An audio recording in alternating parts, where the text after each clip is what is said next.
Saturday, April the 29th, and it's high noon. So this is the second video I'm making for the regional connector. So that's the 2nd Street tunnel, not to be confused with the 3rd Street tunnel, which is one way. 2nd Street tunnel is a little bit wider. So the Bunker Hill regional connector station is just up there. You can just barely see the edge of the road. If I recall, or if I understand, that parking lot there has been a parking lot for a very long time. That was kind of one of the first properties to be raised in the name of progress. So you have some civic buildings down there. This is a brand new, or not brand new anymore, it's actually almost 10 years old, but this federal courthouse, this used to be a big, giant pit. And off in the distance there is the current Metro Red Line or Metro B Line. That station is very close to here, as is the Pershing Square station, which has a portal just a block to the south, actually 2 blocks to the south. So this area has always been very transit adjacent, but for some reason the Red Line doesn't really connect with this area. Most people don't even use the Civic Center station, except for people going to jury duty or government workers or court workers or something like that. So the regional connector stops at Bunker Hill Station up there and then heads down 2nd Street here. So the regional connector is right beneath our feet here. And I don't think it was necessarily well planned, but it's here and it's very convenient. Is this bike lane, which goes through the tunnel, believe it or not. So actually there's a bike lane that connects both these stations here. So I know this place, that's a venue that plays punk rock shows and stuff. So it's gonna be directly adjacent to this station. We're already here. This is the historic Core Regional Connector station. It's just now getting finished up. This is where the subway tunnel goes from being deep bore, actually 120 feet below the surface where that station is. This station is going to be a lot more shallow. It looks like they're finishing up with the restoring the street.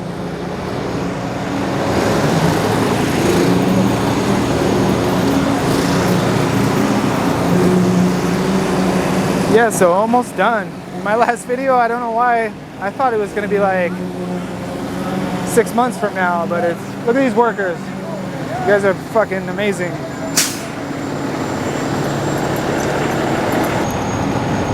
But from what I understand, it's going to open up in a couple of weeks, maybe? I don't think there's any set date yet.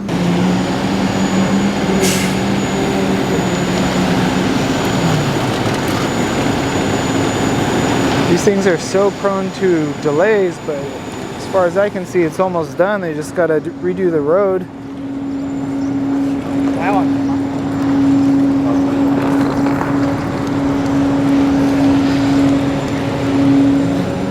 So this is the historic Core station. Something that I think is pretty logical is to have the turnstiles right at the street, so no mezzanine level crap. Kind of weird seeing this come up from nothing, watching them excavate it and dig it out, and checking back. I never thought it'd be done, and it's crazy to see that it's finished. There's trains running under there. They're testing everything out. So kudos to the workers that engineered this. This is going to be a pretty awesome station. This is close to the existing Red Line station. It just doesn't get served by the Red Line very well. People just don't get off the train at this location. That's probably going to be the case early on here, but they already had big plans. That place where we just had lunch, the Redwood, was pretty much the only place to get a bite to eat for all of the workers and engineers and everything that were working on this station throughout. I don't think they ever stopped working here. And I was talking to an engineer that was saying that this station is just incredibly over-engineered because it's designed to have a skyscraper over this.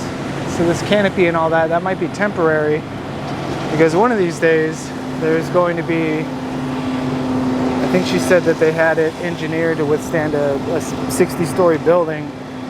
So we'll see what gets built here. Right now it's just a temporary parking lot. Obviously that's not going to be here forever, but I don't know what that's going to do. It's too small for a park and ride.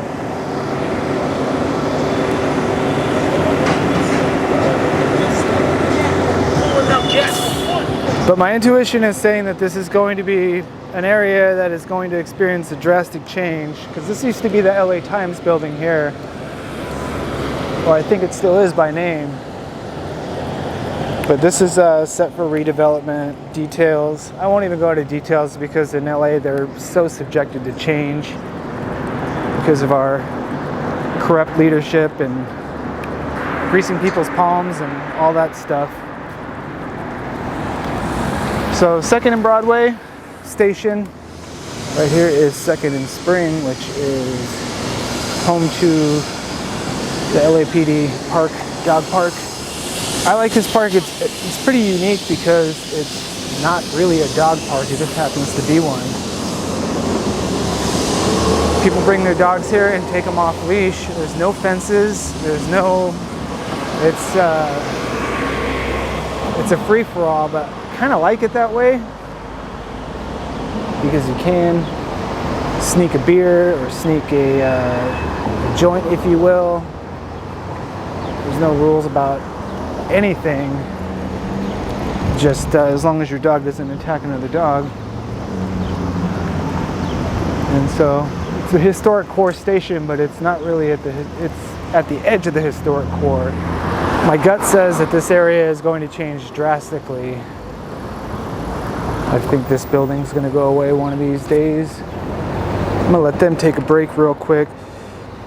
Something interesting I just learned was that 2nd Street in 1885 had a cable car and connected up with the Cahuenga Valley Steam Railroad, which at the time was forbidden from operating in the city of Los Angeles because it was steam powered, and apparently by that time people started getting annoyed with soot and ash and coal. And 2nd Street was once kind of the commercial hub of downtown Los Angeles. It's amazing to see the old photographs and just see how bustling this area used to be. Of course, they couldn't leave good enough alone, and they had to raise this whole area, which now consists of primarily government buildings. And this is the LAPD, this is the LA Times building.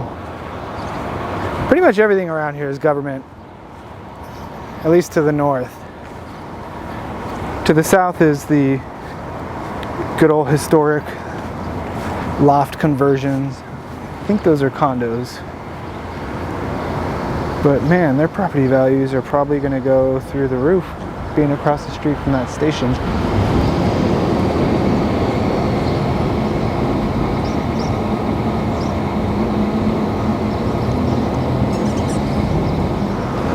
So transit-oriented dog park is kind of ridiculous, but it's nice to have that piece of green space. And like I said, it's not even a dog park, it's just a piece of green space that will probably never be developed because it's owned by LAPD. So this is a pretty sparsely populated node of downtown LA. This is the last residential building. But it's coming back to life because there are developments that we'll see ahead that are slowly starting to populate this area. This is the Caltrans Death Star, which is a giant over-engineered headquarters for the great state of California's Caltrans Department of Transportation. Main Street and Spring Street both have multi-directional bike lanes. So again, there's the station down there. So this area is pretty well equipped to handle bicycling.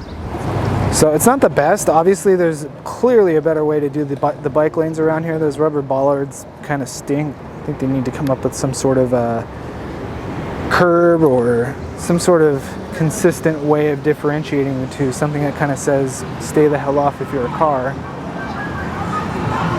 Because the cars love to park in the bike lanes here and they love to not care about it.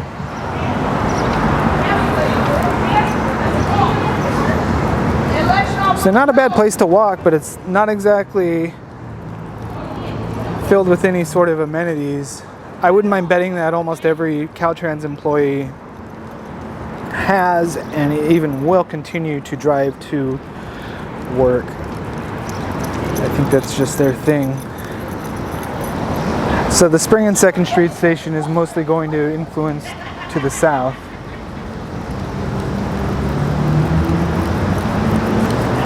And we're currently heading to the east. We get our first glimpse of Little Tokyo here. They definitely have revived the area a little bit. Not a whole lot, but it takes more than one project to do that. There's actually a couple of projects recently, so it's starting to feel like a good place for public transit around here. Sorry, you guys.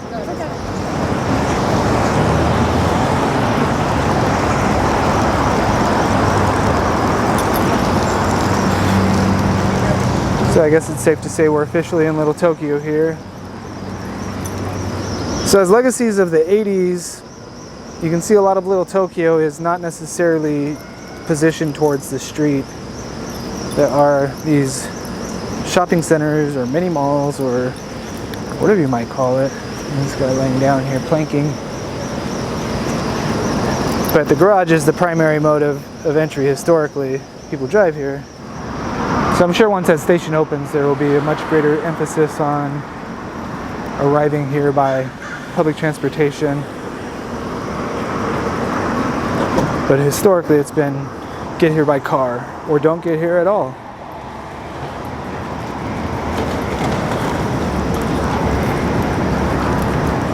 So you got some businesses that are here. I don't remember even what was here. I would assume it was a parking lot where we're standing at one time.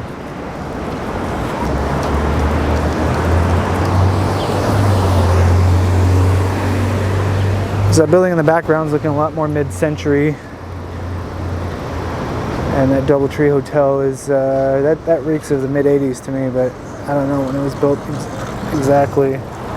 So we got some 80s looking, it looks like an 80s bank building to me.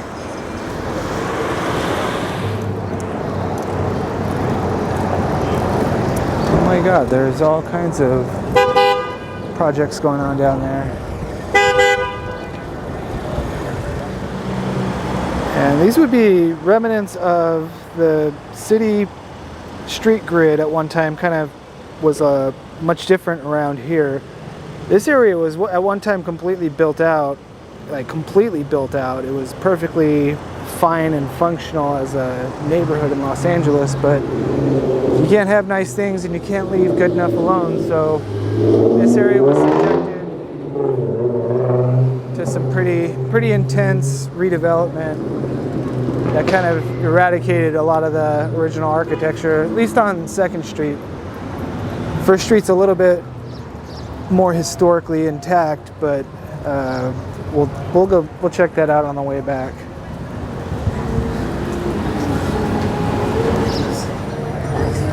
That building smells like asbestos. The public defender's office.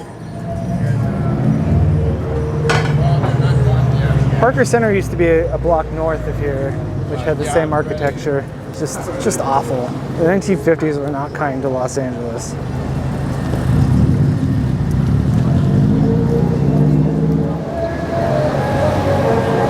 So right here is kind of the heart of Little Tokyo. It has a lot of foot traffic from international tourists, which is really cool.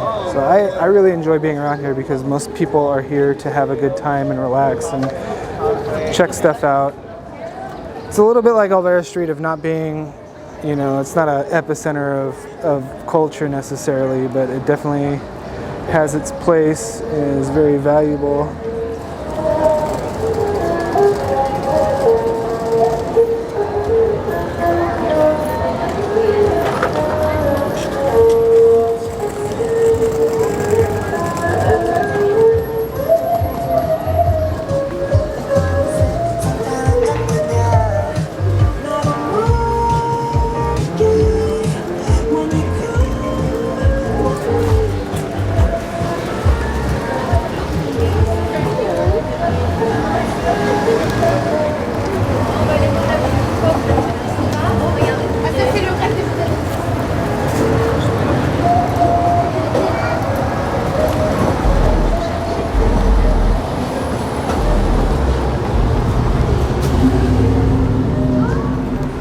Definitely seems to strike the right balance of foot traffic and car traffic. It definitely feels vibrant around here.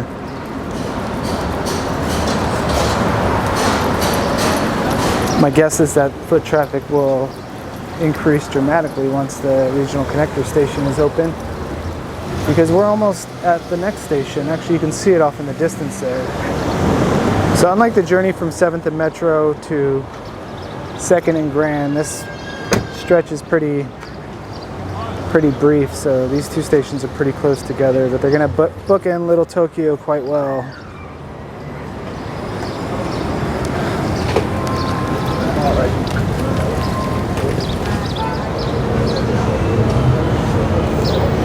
Alright, so we're already at the next station, which is Little Tokyo. It's between 1st and 2nd Street, and between Central Avenue and Alameda.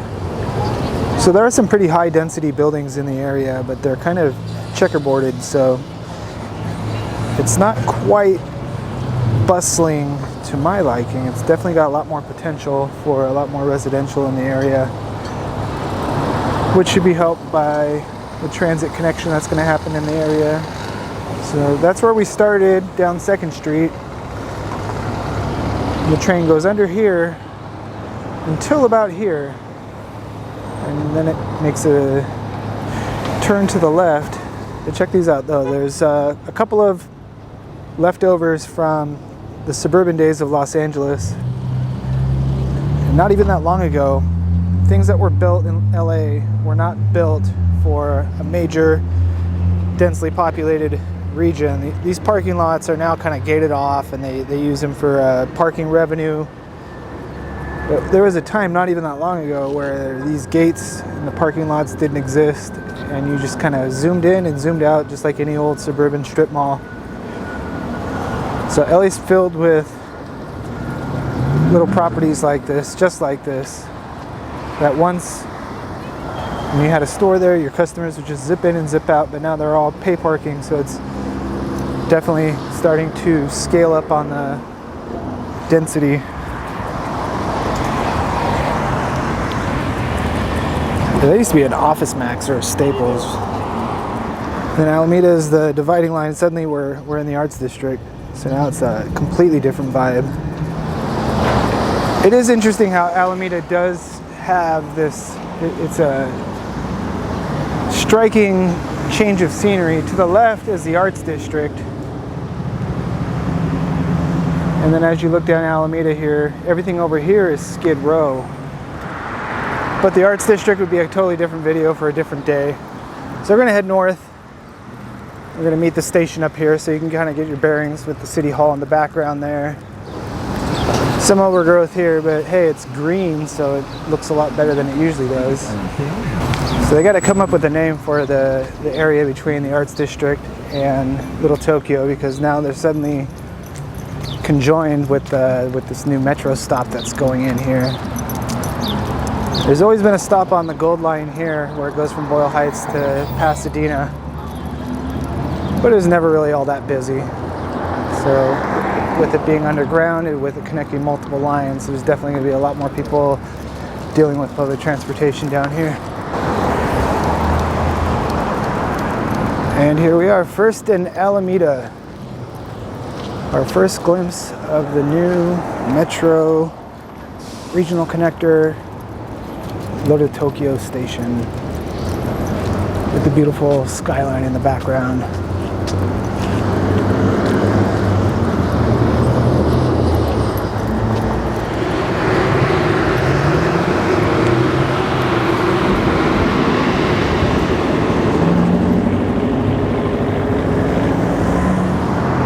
So this is the First Street Bridge off in the distance where the light rail goes over the bridge, and here's the new subway portal where the tunnel goes down. And this is the exact trajectory where the train is going to go, because this looks like it goes straight down onto the platform. So this property will surely be redeveloped in the near future. Right now it's a big plaza. And it's interesting that most metro stations start off with a giant plaza that's kind of useless, and then eventually they line it with random developments. I'm thinking of Wilshire in Vermont specifically. That was a big plaza when it opened, and now it's kind of a, well, it's not perfect, whatever it is, but it is certainly high density on top of regional transit. So not bad. This station, like the other one in the historic core, is going to have the turnstile at street level.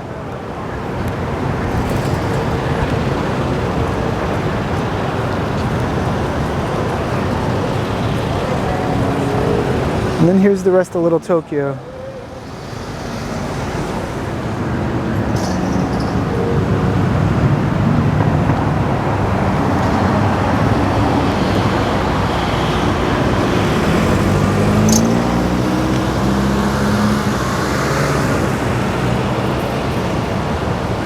And I'm a little ashamed I've never been to the Japanese American National Museum here. LA's history with Japanese Americans.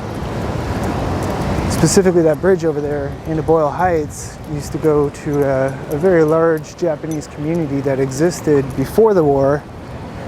And of course, during the war they were removed. So one of these days I will make an effort to go visit this. So I'm actually kind of ashamed to say that I've never been inside there. This is some remnants of the old historic area. As you can see, this was a very historic area around the turn of the century. And some later additions with some Japanese themed development projects.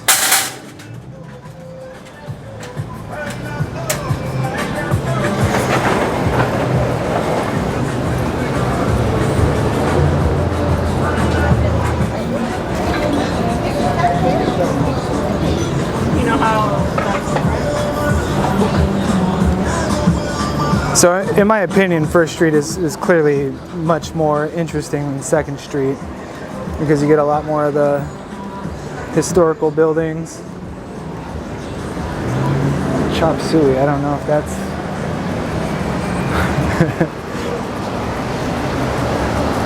a little misplaced, but that place has been there forever, so I love neon and all that stuff. So even if it's a little tacky, it's still pretty cool. There's a medium-sized hotel.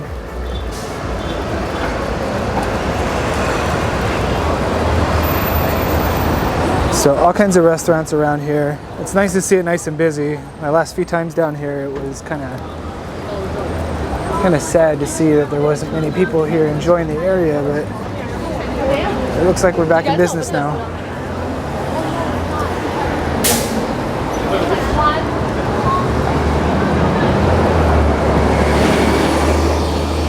See, so while LA was thriving and bustling down in the financial district in the 20s, this area kind of kept its small town charm, and it actually kind of became a little bit on the outskirts of things. The irony of it, that this used to be the epicenter of downtown Los Angeles, and then it was redeveloped into oblivion.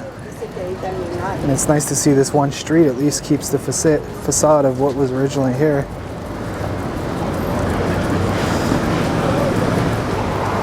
So here we are, a block away from the metro stop. Here's the area that will be directly influenced by it. super close to City Hall. So a little sleepy right now with a ton of potential, but I'm sure when this opens up, this will be even greater of a tourist destination.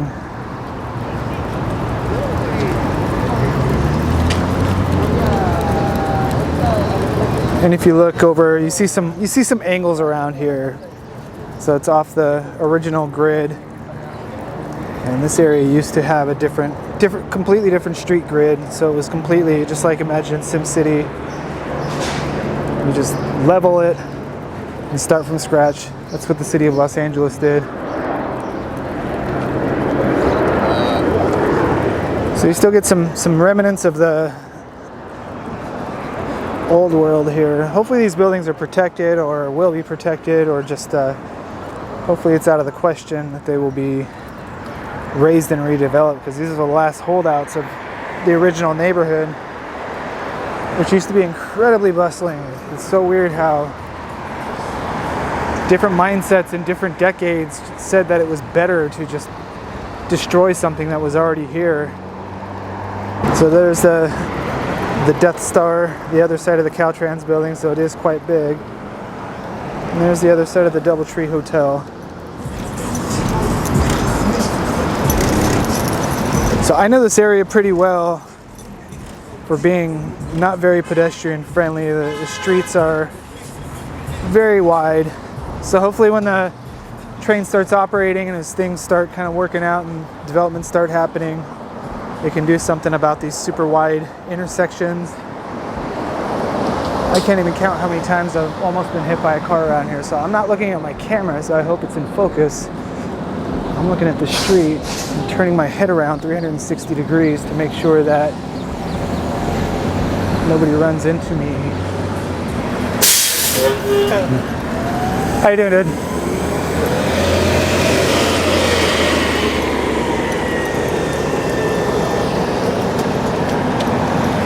So I think we're getting ready to wrap it up here.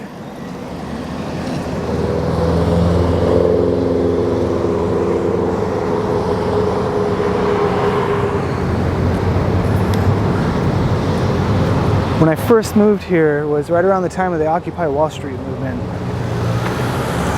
So this green space around the City Hall was turned into a massive encampment. But it's fairly well cleaned up right now. It's not really a good green space where you just want to hang out and relax for a while, but I guess it's better than nothing. And if you ever get a chance to go up to the observation tower at the top of City Hall, that's pretty interesting. So they keep this area reasonably appropriate. People hang out and take naps and stuff like that. I don't think they're allowed to camp for the time being. That's probably why those tents are over on the other side of the street. So City Hall used to be built in the center of everything, and then everything was removed. Now it's in this sleepy little corner here.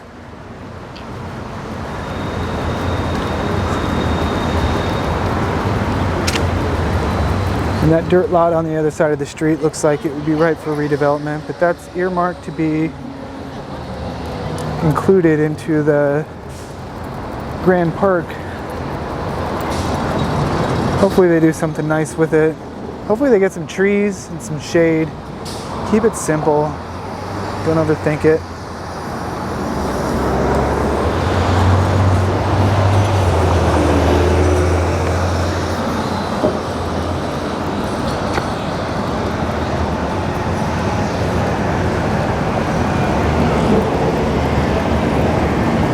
So here we are. Well, this building doesn't make the best use of this space. It doesn't make the worst use of it either.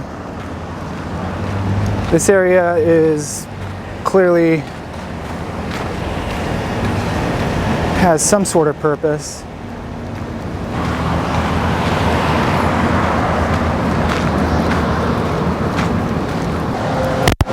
All right, well that puts us right back at the historic Core Regional Connected Station.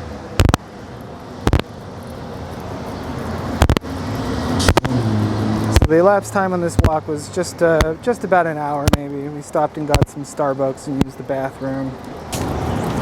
And then over here is yet another parking garage. So these are massive parking structures that probably aren't going to go anywhere. They do have a revenue element to them, so they do, a lot of people that go to jury duty park in these, so they don't really get a whole lot of use during the weekends, but during the week, got this jazzy retro facade. And this is a community garden and another surface parking lot.